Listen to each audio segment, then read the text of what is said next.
आज हम लोग जानेंगे कि फेज एंथैल्पी या फिर कहें enthalpy change during phase transformation ये किसे कहा जाता है। देखिए, जैसे कि हमें पता है कि एक सॉलिड को अगर हीट प्रोवाइड किया जाता है तो वो लिक्विड में कन्वर्ट हो जाता है और इस प्रोसेस को कहा जाता है मेल्टिंग या फिर फ्यूजन। मेल्टिंग भी कहा जाता है इसे और फ्यूजन भी कहा जाता है इसे। और जब लिक्विड को हीट प्रोवाइड किया जाता है तो उस समय ये वेपर में कन्वर्ट हो जाता है। इस प्रोसेस को कहा जाता है वेपराइजेशन। यहाँ पर हमने जो एग्जांपल लिया है ये पानी का एग्जांपल है। यहाँ पर पानी का सॉलिड फेज यानी कि आइस आपको दिख रहा है, यहाँ पर पानी है और यहाँ पर पानी का वेपर है।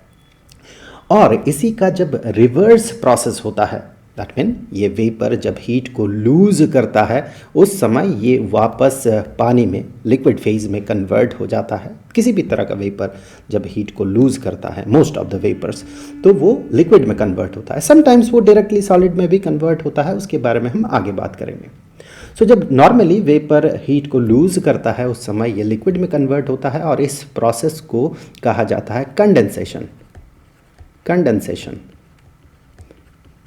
और जब लिक्विड हीट लूज करता है और वो सॉलिड में कन्वर्ट होता है तो इसे कहा जाता है फ्रीजिंग।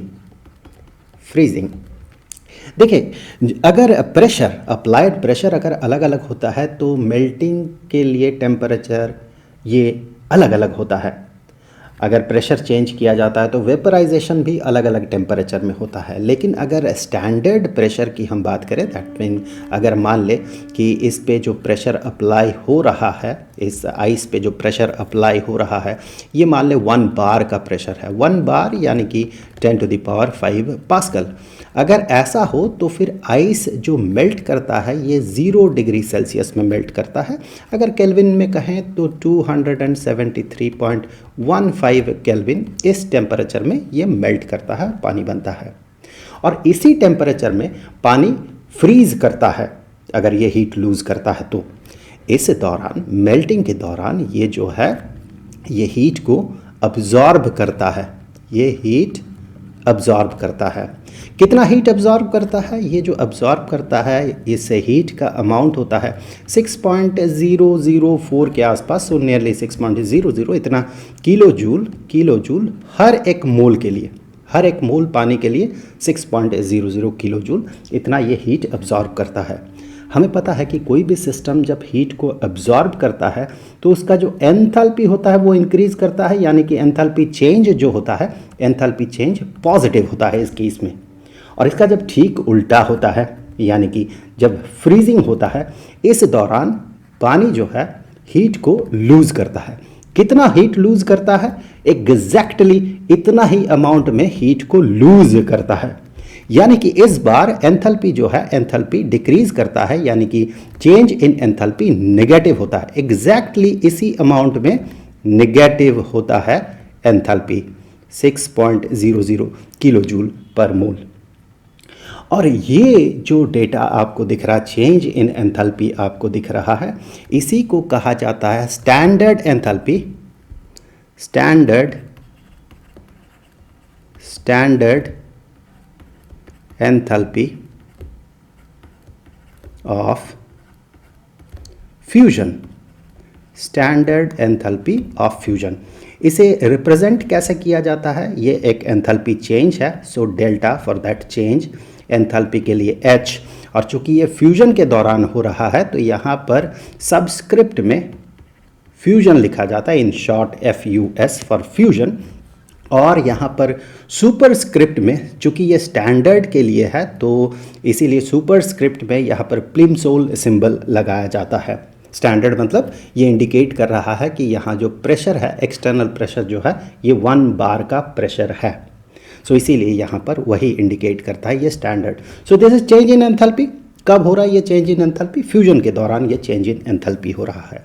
सिमिलरली आप कह सकते हैं स्टैंडर्ड एंथैल्पी ऑफ फ्रीजिंग, लेकिन इसे साइंटिफिक कम्युनिटी बहुत ज़्यादा यूज़ नहीं करता है। स्टैंडर्ड एंथैल्पी ऑफ फ्यूजन का जो वैल्यू होता है, जैसे कि पानी के केस में 6.00 किलो जूल पर मोल, इसे मेल्टिंग के दौरान यूज़ किया जाता है, और अगर फ्रीजिंग हो रहा है तो इसी का नेगेटिव वैल्यू को यूज़ किया जाता है। So it's very simple. तो जैसे कि हमने देखा कि पानी के केस में स्टैंडर्ड एंथैल्पी ऑफ फ्यूजन जो है, एंथैल्पी ऑफ फ्यूजन और यहाँ standard, so standard enthalpy of fusion जो होता है in case of water, in case of H2O, इसका वैल्यू जो होता है ये होता है 6.00 किलो जूल पर मोल। जैसे कि हम बात कर रहे थे, अगर फ्रीजिंग का केस हो तो यहाँ पर आप नेगेटिव साइन लगा दे। वेल, अब देखिए वेपराइजेशन के केस में क्या होता है। अगर हम पानी के ऊपर जो प्रेशर लग रहा है ये अगर 1 बार का प्रेशर होता है तो उस केस में वेपराइजेशन 100 डिग्री सेल्सियस में होता है, या फिर आप कहें 373.15 केल्विन, इस टेम्परेचर में वेपराइजेशन होता है। और वेपराइजेशन के दौरान ये हीट को अब्जॉर्ब करता है, और कितने अमाउंट में हीट को अब्जॉर्ब करता है, तो ये जो अमाउंट होता है ये होता है 40.79 इतना किलो जूल पर मोल। तो जैसे कि हम बात कर रहे थे पिछले केस में भी, यहाँ पर भी आप देखें चेंज इन एंथैल्पी जो है, एंथैल्पी इंक्रीज करेगा, so change in enthalpy positive होता है इस केस में। और इसका जब अपोजिट केस होता है, कंडेंसेशन का केस होता है, यहाँ पर वेपर से ये कंडेंसेट करेगा लिक्विड फेज में। सो यहाँ पर अगर एक्सटर्नल प्रेशर 1 बार का होता है तो इस केस में इसे हीट लूज़ करना होगा, और ये जितना हीट लूज़ करेगा उसका जो अमाउंट होगा, मैग्नीट्यूड होगा, एग्जैक्टली इतना होगा, लेकिन इस बार वो हीट को लूज़ कर रहा है। सो 40.79 किलो जूल पर मोल इतना हीट ये लूज़ करेगा। हेंस हम कहेंगे चेंज इन एंथैल्पी इस केस में जो होगा ये चेंज इन एंथैल्पी नेगेटिव होगा। और यहाँ पर जो एंथैल्पी चेंज आप देख रहे हैं from liquid to vapour state में जाते हुए, ये जो एंथैल्पी चेंज हो रहा है इसे कहा जाता है स्टैंडर्ड एंथैल्पी। स्टैंडर्ड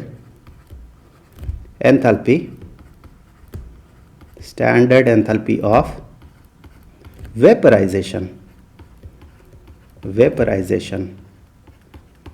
और इसे इंडिकेट किया जाता है इस तरह से delta H for change in enthalpy, और यहाँ पर VAP फॉर वेपराइजेशन, और यहाँ पर प्लिमसोल फॉर स्टैंडर्ड यानी कि एक्सटर्नल प्रेशर 1 बार का हो। जैसे कि हमने एग्जांपल देखा यहाँ पर, अगर हम पानी का केस ले तो standard enthalpy of vaporisation of H2O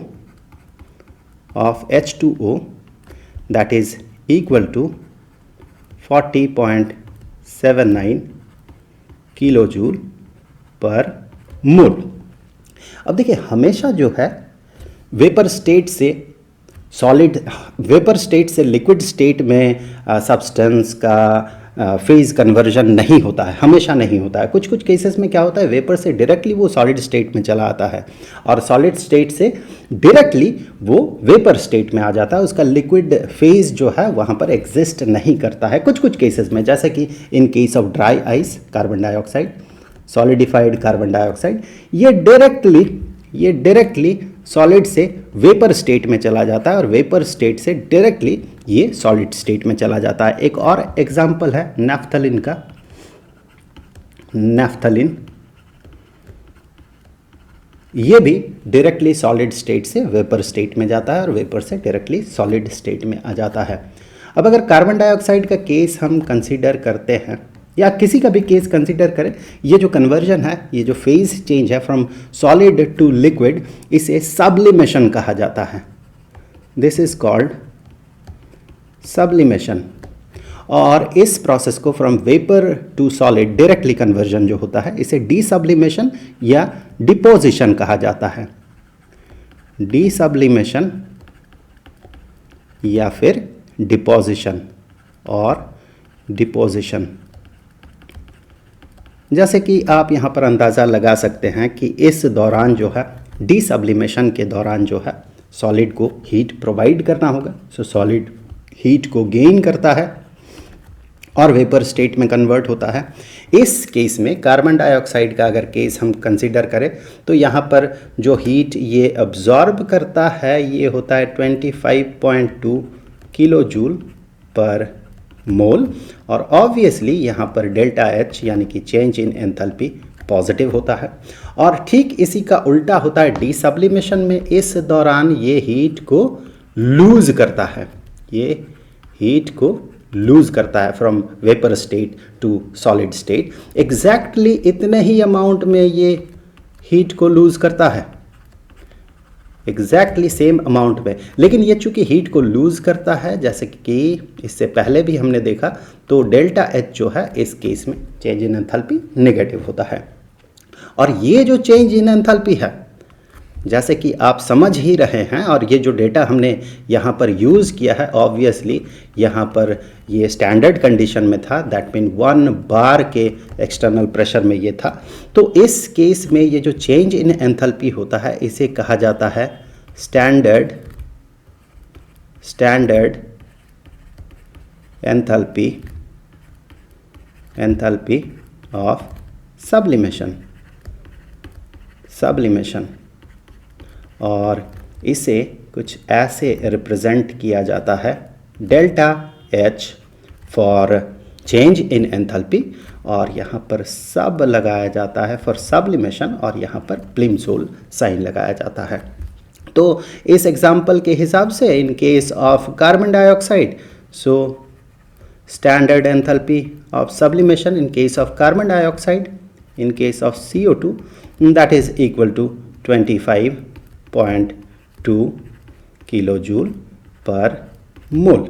डिसब्लिमेशन के केस में यही वैल्यू, इसी का नेगेटिव वैल्यू कंसीडर करना होगा, नेगेटिव 25.2 किलोजूल पर मोल। हाँ, आप उसे नाम दे सकते हैं स्टैंडर्ड एंथैल्पी ऑफ डिपोजिशन या फिर स्टैंडर्ड एंथैल्पी ऑफ डिसब्लिमेशन, लेकिन साइंटिफिक कम्युनिटी सिर्फ एक ही नाम से इसे यूज़ करता है, इसी नाम से।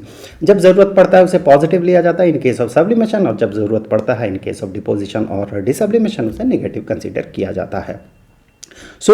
यहाँ से आगे बढ़ते हुए एक इंटरेस्टिंग चीज़ पे आते हैं। जैसे कि थोड़ी देर पहले हम बात कर रहे थे कि लिक्विड से वेपर स्टेट पे जब जाता है तो this process is called vaporisation, और यहाँ पर इस वेपराइजेशन प्रोसेस में ये हीट को अब्जॉर्ब करता है।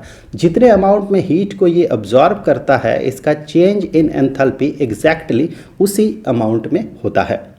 लेकिन ये जो हीट प्रोवाइड किया गया एग्जैक्टली इसी अमाउंट में एंथैल्पी तो चेंज हो रहा है, ठीक है, लेकिन इसका इंटरनल एनर्जी जो है एग्जैक्टली इसी अमाउंट में चेंज नहीं होता है, बल्कि उससे थोड़ा कम होता है। यहाँ पर इस पानी का जो इंटरनल एनर्जी है, अगर इसे वेपराइज किया जाता है, कंप्लीटली वेपराइज किया जाता है, तो फिर इसका एंथैल्पी तो हीट के अमाउंट में ही बढ़ेगा, लेकिन इसका जो इंटरनल एनर्जी है वो एग्जैक्टली इस अमाउंट में नहीं बढ़ता है, थोड़ा सा कम बढ़ता है। ऐसा इसलिए होता है क्योंकि यहाँ पर जो वॉल्यूम है लिक्विड का और यहाँ पर जो वॉल्यूम जो है वेपर का, इन दोनों वैल्यूज़ में डिफरेंस होता है। ये जो होता है बहुत कम होता है, वॉल्यूम ऑफ लिक्विड बहुत कम होता है, लेकिन वॉल्यूम ऑफ वेपर ये बहुत ज़्यादा होता है। तो इस वॉल्यूम के इंक्रीमेंट में बहुत सारा एनर्जी जो हीट प्रोवाइड किया गया उसका बहुत सारा एनर्जी जो है वॉल्यूम के इंक्रीमेंट में लग जाता है। जैसे कि हम कह सकते हैं प्रोवाइडेड हीट जो है that is amount of energy provided.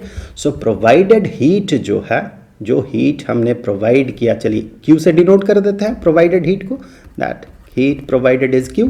So provided heat जो कि फॉर्म ऑफ एनर्जी है, ये इसके इंटरनल एनर्जी को तो इंक्रीज करेगा, तो इसका इंटरनल एनर्जी कुछ भाग में इंक्रीज होगा, और साथ ही साथ इसका जो वॉल्यूम में इंक्रीमेंट हो रहा है उसके कारण भी इसका एनर्जी वहाँ पर कंज्यूम होगा। अगर हम मान लेते हैं कि यहाँ पर जो प्रेशर है that pressure is equal to 1 bar, यहाँ पर भी वही प्रेशर है, लिक्विड में भी वही प्रेशर लग रहा था और वो वेपर स्टेट में कन्वर्ट हुआ, तो फिर देखें यहाँ पर वॉल्यूम चेंज के कारण कुछ वर्क डन होगा। एंड वी नो, इससे पहले हमने देखा है कि that is equal to P delta V, जो प्रेशर यहाँ पर है that pressure is equal to 1 bar. इस केस में ये 1 बार है, so that pressure is equal to 1 bar. और यहाँ पर P delta V, that mean यहाँ पर वॉल्यूम में कुछ चेंज हुआ, उसके कारण इतने अमाउंट में वर्क डन हुआ। इस प्लेलिस्ट को आप विज़िट कीजिएगा तो इस टॉपिक पे आपको वीडियो मिल जाएगा, उस वीडियो का लिंक आपको डिस्क्रिप्शन बॉक्स में भी मिल जाएगा कि वर्क डन किसके बराबर होता है, work done is equal to P delta V। So यहाँ पर आप ये चीज़ देखें कि डेल्टा V जो है उससे पहले देखिए प्रोवाइडेड हीट जो है ये डेल्टा H के बराबर होगा, एंथैल्पी चेंज जो है इसके बराबर होगा, और that is equal to delta U plus यहाँ से हम कह सकते हैं P into delta V, that mean change in volume. So delta V is change in volume and that can be written as final volume which is the volume of vapour minus volume of this liquid. देखिए जैसे कि हमें पता है कि liquid का जो volume होता है, लिक्विड का वॉल्यूम रिलेटिवली बहुत कम होता है, तो आप इसे नेग्लेक्ट कर सकते हैं। इन दोनों के कंपैरिजन में आप इस चीज़ को नेग्लेक्ट कर सकते हैं, बहुत कम होता है। So the same thing can be written as delta H is equal to delta U plus P into volume of this vapour. अब यहाँ पर आप एक चीज़ देखिए, इसी चीज़ को, इसे आइडियल गैस इक्वेशन इस पे अगर हम अप्लाई करते हैं तो हम कह सकते हैं PV, इसे मैं V कह रहा हूँ, चलिए सबस्क्रिप्ट में वेपर का V लगा देता हूँ, is equal to nRT। T is the temperature, ये जिस टेम्परेचर में है, R गैस कांस्टेंट है, N नंबर ऑफ मोल्स है। सो हम यहाँ पर मान रहे हैं कि पानी यहाँ पर जो भी लिक्विड था इसका N नंबर ऑफ मोल्स था। सो N number of moles, N मोल का यहाँ पर पानी था। ऑब्वियसली जब वेपर में कन्वर्ट होगा तब भी ये N मोल का ही रहेगा। सो यहाँ पर इस वेपर के लिए अगर हम आइडियल गैस इक्वेशन यहाँ पर अप्लाई करते हैं तो फिर हम PV के जगह पे nRT यूज़ कर सकते हैं। अब यहाँ पर देखने वाली बात यह है कि यहाँ पर जो डेल्टा H हो रहा है that mean change in enthalpy हो रहा है, हम कह सकते हैं that change in enthalpy is equal to एक मोल के लिए जो चेंज इन एंथैल्पी होता है उसे हम कहते हैं स्टैंडर्ड एंथैल्पी, चूँकि 1 बार का प्रेशर है तो स्टैंडर्ड एंथैल्पी ऑफ वेपराइजेशन इतना हीट लगेगा 1 मोल के लिए। इसका जो भी वैल्यू है, जो भी इसका मैग्नीट्यूड है, इतना 1 मोल के लिए लगता है। और चूंकि n मोल है तो यहाँ पर n से इसे हम मल्टीप्लाई कर देंगे, ये टोटल चेंज इन एंथैल्पी होगा। n मोल के लिए जो चेंज इन एंथैल्पी होगा वो होगा ये। अब यहाँ पर अगर हम इन्हें सब्स्टिट्यूट करते हैं, पहले तो इसे रीअरेंज कर ले क्योंकि हम डेल्टा U यानी कि इंटरनल एनर्जी में चेंज के लिए हम इक्वेशन बना रहे हैं। So delta U is equal to delta H change in enthalpy minus PV सब V। अब यहाँ पर हम डेल्टा H को कह सकते हैं N into standard enthalpy of vaporisation minus PV को हम nRT से सब्स्टिट्यूट कर सकते हैं। So delta U which is change in internal energy, इसके लिए हम कुछ इस तरह का रिलेशन यहाँ पर बना सकते हैं, कुछ ऐसा रिलेशन। तो ये रिलेशन हो गया इंटरनल एनर्जी के साथ नंबर ऑफ मोल्स और स्टैंडर्ड एंथैल्पी ऑफ वेपराइजेशन का। तो आई होप कि वीडियो आपके लिए हेल्पफुल रहा होगा। आगे हम एंथैल्पी से रिलेटेड, अलग अलग तरह के एंथैल्पी से रिलेटेड और भी टॉपिक्स पे बात करेंगे। तो ये जो पूरा चैप्टर है इसका जो प्लेलिस्ट है उसका लिंक आपको नीचे डिस्क्रिप्शन बॉक्स में मिल जाएगा। जल्द मिलते हैं अगले वीडियो में।